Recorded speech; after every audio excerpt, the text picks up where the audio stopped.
Jadi Bang Eki banyak membahas tentang anak muda dari zaman itu sampai sekarang gitu kan.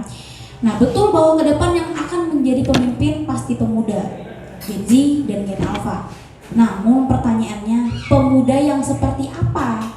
Apakah pemuda yang melanjutkan budaya populisme atau berani bicara jujur dari hati nurani? Sebenarnya mengapa negara Indonesia yang menurut Pew Research Center adalah negara ranking 1 paling religius di Asia Tenggara, namun tinggi juga indeks korupsi, nomor 1 terbanyak dalam judi online atau slot, dan nomor 4 di dunia untuk anak remaja akses pornografi? Mengapa negara yang begitu religius kalah dengan negara Nordik yang terkenal ateis dan tidak religius, tapi mereka minum korupsi, pendidikan tertata, disiplin, moralnya lebih baik gitu. Silakan Bang Eki, waktu dan tempat dipersilakan. Baik. Izin Mas Abang. Oke, sebelum saya jawab, ini dari semua pertanyaan yang sebenarnya kemungkinan besar nanti tidak akan saya ingat, tetapi insya Allah akan saya jawab. Baik, assalamualaikum warahmatullahi wabarakatuh. Allahumma sholli ala Muhammad wa ala ali Muhammad. Saya dipanggil Eki ya. Kebetulan itu nama kecil saya dari orang tua saya. Saya adalah generasi di mana pertarungan pemikiran itu luar biasa.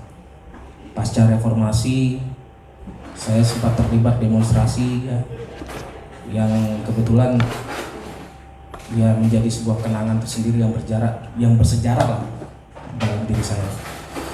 Saya tidak berpanjang lebar, saya akan jawab pertanyaan itu pelan-pelan.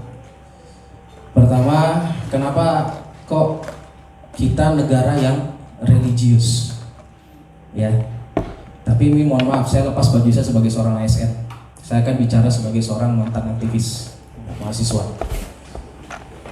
Kenapa kok negara kita religius? Ya, kemudian indeks korupsinya besar. Ya, it's only one answer. Ya, just one answer. Mereka tidak takut sama Tuhan. Satu ya. Benar nggak? Benar. Mereka tidak takut sama Tuhan. Kemudian kenapa indeks pornografi tinggi dan segala macam? Karena ini mohon maaf ya, saya agak bicara agak sedikit lugas ya, karena saya jujur saja, saya prihatin. Anak-anak muda kita nih pemantiknya sudah ada. Di samping kiri kanan saya ini adalah orang-orang yang memiliki pemantik. Tetapi anak muda kita itu, kalau kita dekati Bapak Ibu ya, sorry ada mas-masnya sini. Mereka akan keluar, isi hati mereka akan keluar. Kenapa kok negara yang sangat religius ini tidak bisa semaju negara-negara di Eropa, di Amerika, dan dimanapun tempatnya? Padahal kalau dari segi intelektualitas kita tidak kalah. Ya, kita tidak kalah. Pertama, kita mengejawantahkan ya, menerjemahkan agama itu hanya sebatas seremonial saja. Ya. Nanti kalau saya bicara seperti ini saya nggak apa-apa. Wow, itu si Eki Wahabi, wow ini dan segala macam. Saya katakan, beliau ini kan lulusan Universitas Muhammadiyah Jogja ya. Dan saya adalah bapak saya seorang akademisi. Beliau juga merintis Universitas Muhammadiyah Mataram di Lombok sana. Beliau adalah salah satu perintisnya. Dan kemudian beliau adalah mantan anggota Tanwir Muhammadiyah. Saya orang Muhammadiyah. HMI Tariung ya? Ya, tapi HMI. Dan kita di negara ini mayoritas masyarakat kita tuh masih terkungkung, terpenjara dengan hal-hal yang berbau seremonial. Padahal di dalam Al-Quran sendiri, jujur saya katakan, kalau kita mau menerjemahkan isi dalam Al-Quran, Al-Quran itu 70% analogi. Hubungan manusia dengan manusia. Silahkan kalau mau buka beberapa tafsir dalam Al-Quran, silakan buka. Saya ini bukan bicara masalah religi, tidak ya, tetapi saya berusaha bagaimana cara menjawab ini. Contoh aja, salah satu surah di dalam Al-Quran Allah berfirman, surat Ar-Ra'd 2 ayat 11. Ada yang tahu bunyinya? Innallaha la yughayyiru biqaumin hatta yughayyiru bi anfusihim. Ya. Allah tidak akan mengubah nasib sesuatu kaum kecuali kaum itu yang mengubah nasibnya sendiri. Terjemahan itu sudah jelas bahwa Allah tidak mencampuri nasib kita. Nah, itu harus kita perjelas. Itu salah satu dari 70% analogi di dalam Al-Quran. Kalau ingin membedah Al-Quran dengan baik. Ini kita tidak. Kita terlalu terkungkung, terpenjara dengan hal-hal yang berbau seremonial. Akhirnya agama kita ini terpinggirkan. Coba lihat di Eropa sana ya. Tadi sempat menyinggung tentang kaum Nordik dan kaum, ya saya tambahin lagi, itu ada namanya kaum Viking ya. Viking kalau mau tahu, sebenarnya orang-orang Viking itu orang-orang Muslim. Kalau mau berbicara masalah konspirasi, karena sempat ditemukan cincin yang berusia sekitar ribuan tahun ya, karena itu sudah masuk dalam masa kejayaan Viking, dan itu isinya Allah Muhammad.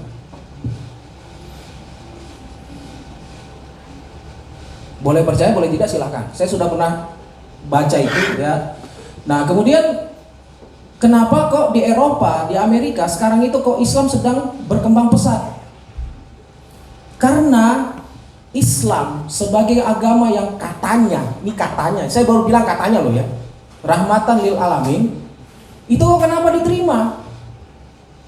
Ini kan baru-baru aja nih lagi ngetrend di TikTok ya. Saya sering searching di TikTok, di media sosial lain, bahwa ada ibu-ibu yang melakukan eksperimen sosial, minta susu kecil.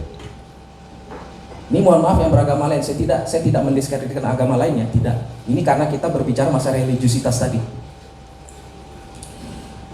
Pada saat itu pihak gereja, dia minta bantu ke pihak gereja. Ini di Amerika nih kasusnya nih. Ini kebetulan ada di TikTok nih, tersebar nih, luas nih. TikTok, Instagram dan segala macam. Ternyata pihak gereja bilang apa? Emangnya gua ini pasar apa katanya? Emangnya gua ini minimarket apa? Gitu dia ngomongnya gitu, sederhananya gitu. Tiba-tiba pada saat dia meminta bantuan ke salah satu masjid, malah dia disuruh, datang sendiri ambil susunya, susu apa yang kamu mau, atau saya belikan katanya.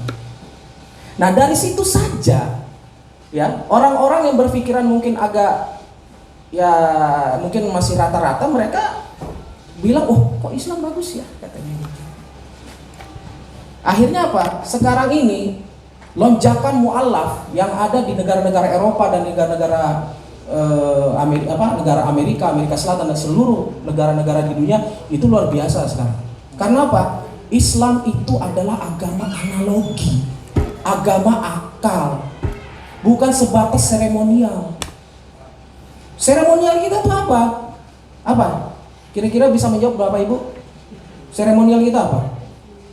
Agama kita. Sholat, ya, puasa, apa lagi? Zakat, haji. Itu kan pendekatan kita kepada Allah, kepada Tuhan. Kita curhatnya kepada Tuhan. Sekarang untuk mengejawantahkan 5 rukun Islam itu bisa enggak? Iya kan? Nah, yang lebih menyedihkan lagi sekarang ini di kalangan anak-anak muda kita sekarang terjadi apa? Di pondok-pondok pesantren, mohon maaf. Tahu kan ceritanya? Nah, kenapa? Karena Islam hanya sebatas seremonial, cium tangan, tabek guru dan segala macam. Padahal sebenarnya lebih dari itu. Ada yang perlu kita bisa pelajari. Kalau dalam bahasa Muhammadiyah itu kan Islam yang berkemajuan. Itu dalam konteks Muhammadiyah sebagai organisasi Islam. Nah, kenapa kita tidak bisa menanggulangi ini? Padahal kita negara religius, kok korupsinya tinggi dan segala macamnya itu. Saya berbalik kepada satu hal, mereka nggak takut sama Tuhan. Ini kitab suci di kepala loh. Tapi mereka tidak bisa menerjemahkan isi yang 70% itu hablum minan nas, hubungan manusia dengan manusia. Jelas kok. Ini sudah berapa menit nih? Masih 5 menit. Oh, 5 menit. Ya, 10 menit lagi. Ya. Jadi kita harus sekarang ini anak-anak muda kalau ingin belajar menjadi, kalau bahasa saya dulu namanya agent of change ya. Kalau ingin menjadi seorang agen perubahan, coba belajar dalam Al-Quran itu. Pelajari ya. Pelajari yang baik. Kan gini loh. Rasulullah itu tidak mewarisi apapun. Keluarganya habis. Ya kan, meninggal semua tuh. Ya. Hasan Hussein habis. Yang ditinggalkan Rasulullah apa? Quran dan sunnah, hadis. Kenapa kita tidak bisa menghidupkan itu? Justru kita terpenjara dengan hal-hal yang berbau-bau seremonial saja. Kita tahu, kita ikut ceramah, kita ikut majelis, tetapi kita tidak bisa menerjemahkan. Tidak ada kajian. Justru kajian-kajian sekarang banyak dibubarkan kan? Iya enggak? Saya takut kalau saya ngomong begini nanti kita dibubarin gitu. Karena apa? Orang butuh sekarang tukar pikiran, dialog. Anak-anak muda kita sekarang tuh perlu dialog supaya mereka berani untuk bersuara. Kita diajarkan di dalam Al-Quran, diajarkan di sunnah Nabi. Apa kata Nabi? Apabila engkau melihat sebuah kemungkaran, maka tegurlah dengan tanganmu. Itu jelas. Very logical. So logic. Katanya Nabi lagi, kalau kamu tidak bisa sentuh dengan tanganmu itu kemungkaran, tegur dengan lisanmu. Kalau kamu tidak bisa tegur dengan lisanmu, maka dengan hati, karena itu adalah selama-lamanya iman. Kan simpel kita bisa jawab itu. Apalagi tadi pertanyaannya? Pertanyaannya tadi apa lagi? Nah itu yang kita harus ejawantahkan. Pemuda yang seperti apa yang menjadi pemimpin? Apakah pemuda yang melanjutkan budaya populisme tadi yang menurutnya kalau katanya ini benar ya dia ngikut benar gitu. Tinggi. Atau berani yang bicaranya jujur dari hati, yang mau keluar dari zonanya tadi? Kalau saya boleh ambil tengah, lawan arus. Sekarang berani nggak anak muda seperti kalian-kalian yang berani melawan arus untuk berkata tidak? Saya mau tanya, ada nggak? Yang kamera saya ini ada nggak? Berani nggak? Hah? Harus. Karena apa? Sekarang ini kebenaran kita nggak perlu sampaikan dengan cara ngegas, nggak perlu. Saya tadi ngobrol dengan abang kita ini, kita ngomong bahwa kita menyampaikan sesuatu itu nggak perlu sampai ngegas, dia mau dan segala macam. Kita duduk. Sebagai seorang anak muda yang mau memimpin, mau merubah diri sesuai dengan Ar-Ra'd ayat 11 tadi, ya harus berani duduk ngomong, mainkan analogi kita. Kalau ada data kita mainkan gitu. Apa sih susahnya? Nggak susah, cuma yang susah itu adalah pemantiknya sudah ada, tokoh-tokohnya sudah ada, tetapi terkadang anak-anak muda kita ini terlalu sibuk mengambil jalan menuju sebuah kepentingan. Tidak mau tidak mau berdiri sendiri. Saya salut dengan ini, abang kita ini, dia mau berdiri sendiri, teguh dia. Tapi ingat satu hal, saya pesankan satu hal, semakin tinggi itu pohon, semakin angin akan semakin kencang. Tinggal akarnya aja lagi. Karena kalau kita ingin berpikiran out of the box, saya ini sudah menjadi korbannya. Saya di pemerintahan ya. Saya di pemerintahan 2 kali saya dizolimi pada saat saya mau dipromosikan. Saya nggak boleh cerita. Udah nggak usah dibahas itu. Yang penting saya sudah pernah masuk di out of the box. Saya sering melakukan sesuatu yang di luar dari pakem yang ada di kampung kita ini, di negeri kita ini. Pernah berapa kali kok. Jangankan di pemerintahan, di karate saja saya sering sampai super digini. Pernah. Tetapi ya itulah resiko sebagai anak muda yang ingin sebuah kebenaran itu terungkap. Kenapa sih harus takut? Baru diginikan aja sudah takut, baru diintimidasi sudah takut. Untuk apa? Ya maju teruslah. Kalau memang kamu merasa, kalau kita memang merasa benar, maka kita harus jalan di antara kebenaran itu. Memang menjadi orang benar ini susah. Siapa bilang gampang? Susah. Menjadi orang benar itu susah. Ya karena apa? Saya sering melakukan pendekatan dengan beberapa anak muda kita, terutama anak-anak yang masih usia sekolah ya. Mereka itu jujur saya katakan tuh, saya sangat sedih, prihatin. Ya, sampai-sampai saya gini loh, saya sempat ya, kan saya punya anak nih, waktu main basket, saya sering temenin dia. Pada saat pada saat istirahat, begitu sudah selesai main, tiba-tiba temannya nyeletuk, teman anak saya nyeletuk. Bapakmu tuh kok asik ya, katanya, diajak ngobrol, katanya. Nah, hal yang kecil itu saja sudah terpantik mereka. Akhirnya apa? Teman-temannya tuh ngumpul sama saya, ngobrol, dan keluar semua itu unek-uneknya anak-anak muda kita itu. Benar loh. Mereka itu tidak punya wadah untuk berekspresi. Justru kadang-kadang tempat wadah mereka berekspresi itu kadang-kadang ada yang mematikan. Tadi saya katakan, saya ini kan orangnya korban dari out of the box. Makanya saya jarang dipakai orang kadang-kadang. Karena saya ini kadang-kadang agak ngegas. Karena kalau saya mengatakan hitam putih, saya tidak mau abu-abu, saya pasti harus hitam putih. Karena itulah dunia. Kalau kita masuk dalam wilayah abu-abu, maka kita harus bisa. Harus bisa apa? Ayo, harus bisa apa? Kalau kita masuk dalam wilayah abu-abu, maka kita harus bisa mempertahankan hitam putihnya kita itu. Kalau kita ikut abu-abu, maka petaka bagi kita. Iya. Makanya saya katakan, kalau anak muda sudah masuk dalam satu kepentingan, dia akan rusak. Pertama, analoginya akan rusak, analisisnya akan rusak, pola pikirnya, apalagi mindsetnya akan rusak. Dia bertindak pun tidak bisa apa-apa. Nah, itu yang menjadi persoalan penting sekarang di dalam diri kita. Bagaimana kita mau menekan korupsi kalau tidak ada analisisnya? Ini sekarang kan mulai nih terungkap satu persatu kan, korupsi dan segala macam ya. Dan orang-orang yang ingin mengungkap itu pasti disingkirkan. Memang menjadi seorang, gak usah lah jauh-jauh. Kalau kita tahu dengan Buya Hamka, kurang apa Buya Hamka? Hah? Kurang apa Buya Hamka? Sampai di penjara ini. Nah, apalagi yang sekarang. Tapi ada satu lagi yang saya agak prihatin dengan anak-anak muda kita sekarang. Mereka itu kadang-kadang suka ngeluh.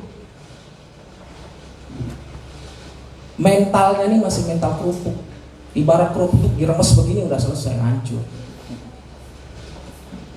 Beda halnya dengan orang-orang, anak-anak muda kita yang memang sudah berkecimpung di beberapa organisasi-organisasi. Itu mental mereka sudah terjaga. Sedangkan anak muda kita yang tidak pernah organisasi, tidak pernah macam-macam, tidak pernah beraktivitas, dia tidak punya wadah, ya udah seperti kerupuk, udah selesai. Makanya saya sering pesankan terhadap anak muda. Saya juga punya moto ya. Moto saya itu saya ambil dari organisasi saya, yakin usaha sampai. Saya katakan apa? Kamu harus yakin apa yang kamu cita-citakan, apa yang kamu lakukan itu pasti akan sampai ke tujuannya. Yang penting lurus, istiqomah. Tetapi orang istiqomah ini memang susah. Siapa bilang gampang? Enggak, susah kok. Kita menjadi seorang idealis sekarang ini di dunia ini memang ketawa dia. Pasti paham sudah kan? Menjadi orang idealis itu memang susah. Tetapi kita dengan cara memantik, kita bukan menjadi provokator ya, tidak. Tetapi kita ingin menjadi seorang yang mampu memantik jiwa dan semangat anak-anak muda kita untuk menjadi superhero baru sesuai dengan tema kita sekarang. Bisa enggak kita? Harus bisa. Ya harus bisa dong. Kita sudah berikan pemantiknya. Banyak anak-anak muda sukses, apalagi di samping kiri kanan sini adalah orang-orang yang sukses dalam segala hal. Sudah ada pemantiknya. Sekarang yang menjadi pertanyaan, apakah anak muda kita mampu membaca situasi sekarang? Sekarang ini kan macam-macam nih. Nah, saya kepingin ada anak muda kita yang memahami geopolitik misalnya. Anda nggak kira-kira yang bisa memahami geopolitik? Baik, mohon izin Bang. Ya, habis. Inti. Ya, jadi itu satu-satunya jalan adalah tadi kuncinya adalah innallaha la yughayyiru ma biqaumin hatta yughayyiru ma bi anfusihim. Ya, terima kasih. Nanti kita lanjut sambil dialog. Billahi taufiq wal hidayah. Yakin sudah sampai. Assalamualaikum warahmatullahi wabarakatuh.